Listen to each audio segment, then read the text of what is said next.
Oh, we are back now with our Consumer Confidential. For anyone who might be renting a house or a car this summer, senior consumer and investigative correspondent Vicky Nguyen is here to help us plan and make sure that we do not get taken advantage of. Right. We hate those scammers. We hate the scammers. Yeah. So let's get right into it. For folks who might be renting a car, maybe they've even booked the rental already. What are some things to keep in mind? It's interesting. NerdWallet looked at 400 car rental prices, Craig, across 8 different major companies. They found the cheapest cities: Miami, Orlando, Las Vegas. Wow. The most expensive, not surprising, New York City, Chicago, Seattle. But you can get a basic sedan in Miami for a whole week for $377. That's a deal. Here's another way you can save more money. You can book last minute. Like, this is so wild, but you think booking just 7 days in advance, they found you save $74 over the course of that week versus booking 3 months in advance. I know, it's very counterintuitive. You may have a less selection if you do that, but you're going to save money. The other thing is, we always tell you, go downtown if you can. So take a taxi or a rideshare from the airport, rent out of a downtown location, you save another $86 over the course of a week that way.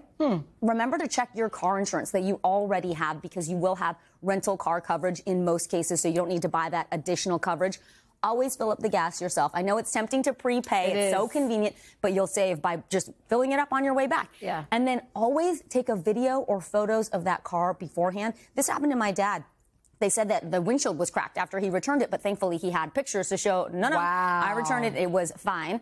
And also these days, a lot of us will plug in our phone so we can listen to our music or for navigation. Just make sure it is not transferring your contacts or any of your personal information into the car. You want to make sure that is all reset before you return the car. Okay, let's talk about rental homes. Yes, this is a big scam going around right now. The Better Business Bureau is reporting real photos of real homes, pools. They look luxurious. Until you show up. Listed. Exactly. So they're being listed. You want to rent it. You contact the host. They're so friendly. They're, yes, absolutely. It's available for your week. Do you mind texting me? They get you out of the platform, out of the app. Next thing you know, they're asking for a payment or a deposit via Zelle or PayPal or Venmo. You send it, they send you a receipt, everything's hunky-dory. You show up and it's like, this house was never for rent. Somebody's living here.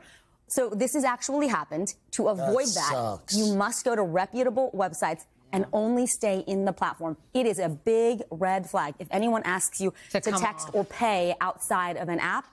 And if you are suspicious, you can always Google the host name or the address and the word review or scam. That's another way to check. But the key here, just stay in the app. Don't book any homes through Facebook or social media. That's really good advice. We've done it. And I remember one time they said if we did it, they would give it to us cheaper if we did it off-site. Do not do that. Do not do that. I mean, maybe it's legit, but the 1%...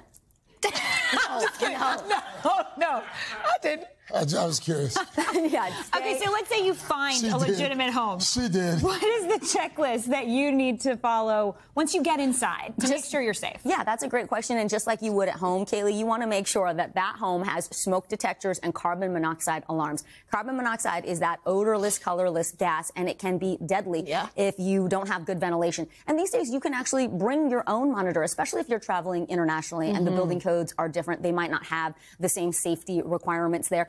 Ask where the fire extinguisher and the first aid kit are, and just take a minute. I know it sounds corny, but just make sure your family knows where the exits are. Where's the front door? Where's the back door? So the kids know. In case there's smoke, fire, you know how to get out of that place because you're unfamiliar with it. Also, if you are traveling with children or pets, you want to make sure the cleaning supplies are locked up or they're placed up high. Same thing with window cords. This is a big one. It just takes a minute for a kid to get wrapped up in a window cord, and those can be horrible consequences. Same thing with a pool. Make sure there is a gate, and if there isn't, then those doors need to be locked at all times, or there need to be eyes on those children and those pets. And then finally, gosh, we talk about this, but hidden cameras are so cheap. They're so small. They're so advanced. And Airbnb and Vrbo, they both ban any kind of camera inside of a home. But that happens. So use your phone light, look for the lens inside of the vents and inside of electronics. If there is a camera lens shining back at you, it will reflect the light from your camera.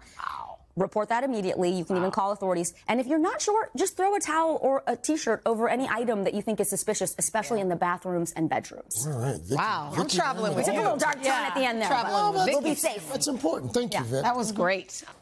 Hey, thanks for watching. Don't miss the Today Show every weekday at 11 a.m. Eastern, 8 Pacific on our streaming channel, Today All Day. To watch, head to today.com/allday or click the link right here.